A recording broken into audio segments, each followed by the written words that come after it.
Et bonjour à toutes, bonjour à tous, on se retrouve aujourd'hui pour la suite de notre aventure sur FTMO.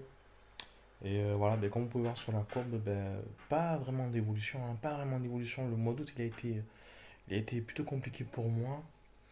Euh, bon, pas vraiment de gain ni de perte, hein, je tourne toujours à 50 000, on est toujours à 2 pour l'instant.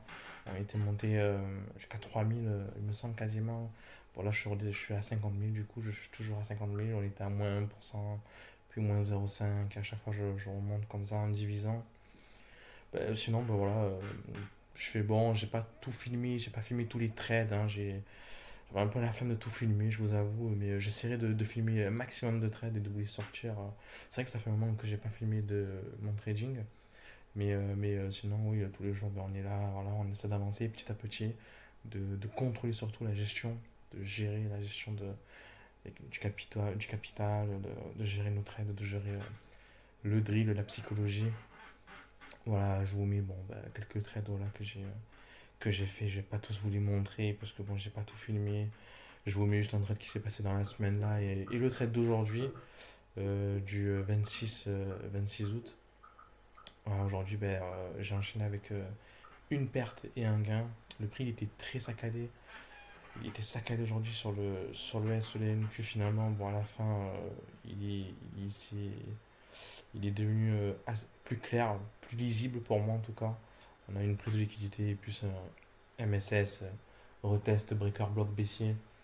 Et c'est là que j'ai pu rembourser ma perte à l'achat. Comme vous pouvez voir là tout de suite, là, j'ai lancé un long parce qu'il y avait une prise de liquidité sur Bookmap avec une belle mèche en achat. C'est des trucs que je rajoute petit à petit à mon trading que je ne faisais pas avant, alors que bon, pourtant, c'est des choses voilà, qu'on voit et qui en plus voilà, peuvent aider à trouver un certain bib, en tout cas sur les ICT. C'est comme ça qu'on enseigne, mais enfin que ICT enseigne bien sûr, par moi.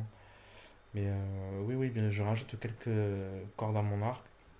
Après, voilà, bon, les entrées sont toujours globalement les mêmes, hein, les setups, c'est toujours les mêmes.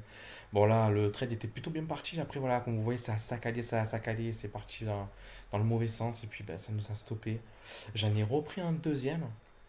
J'en ai repris un deuxième qui lui, m'a vraiment stoppé pour le coup. Le premier, j'ai été BE. Le deuxième, il a été stoppé, alors que pourtant, il avait tout pour monter. Mais bon, finalement, voilà, il y a eu une prise de liquidité en achat. Sur Bookmap, je m'en souviens plus s'il y en avait une, je ne pense pas. Mais en tout cas, il y avait un très beau setup à la vente. Bon, du coup, voilà, j'ai sauté sur l'occasion, j'ai pris ce que je voyais, quoi, tout simplement.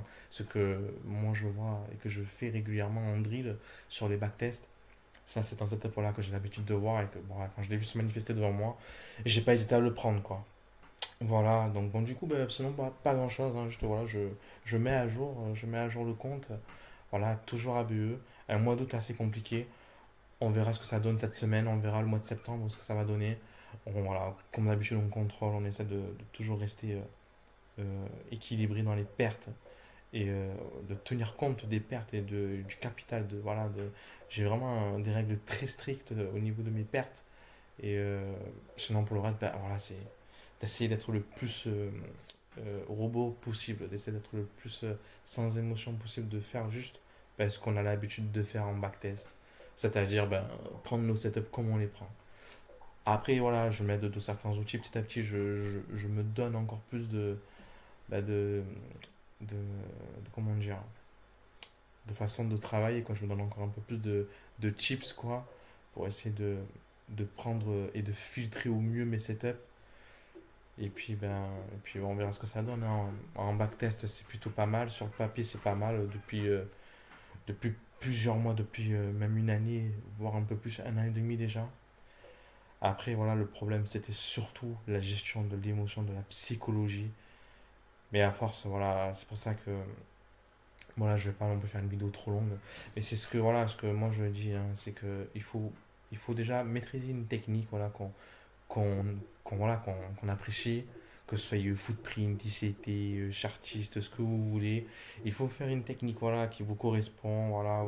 Après, si vous voulez essayer de voir un peu d'autres choses, du scalping, du swing, après, il ne faut pas non plus trop aller partout. Maintenant, ceux qui sont passionnés, bon, ils vont vouloir essayer de comprendre tout. Mais bon, je pense que ça sert vraiment pas trop à grand chose de vouloir comprendre tout personnellement. Je pense que c'est mieux de se spécialiser dans une méthodologie, de la travailler, de la backtester, de récolter de la donnée, tenir un journal Si vous le voulez, en tout cas au début, moi je pense que ça aide au début surtout. Tenir un journal, voir les données, est-ce qu'on est rentable sur plusieurs mois, sur une année, voire plusieurs années même, c'est important de récolter de la data, parce que une fois qu'on a fait beaucoup de backtests et qu'on a pris le setup plusieurs fois, des centaines de fois, bah, à la fin on a confiance en ce setup, on n'est plus en mode hésitation quoi, quand on est en mode réel quoi. C'est à ça que ça sert le backtest et c'est ça qui nous aide à avoir confiance, justement à prendre confiance et à avoir confiance en notre façon de bosser et à nos setups. Voilà, bon sinon je vais pas faire une vidéo trop longue, voilà, je vais m'arrêter ici, c'était juste pour tenir à jour le compte, voilà. Toujours pareil, on va voir ce qui se passe bah, demain, la semaine prochaine, on verra les semaines suivantes. Moi en tout cas je vous dis bah, à bientôt et puis bah, bon trade.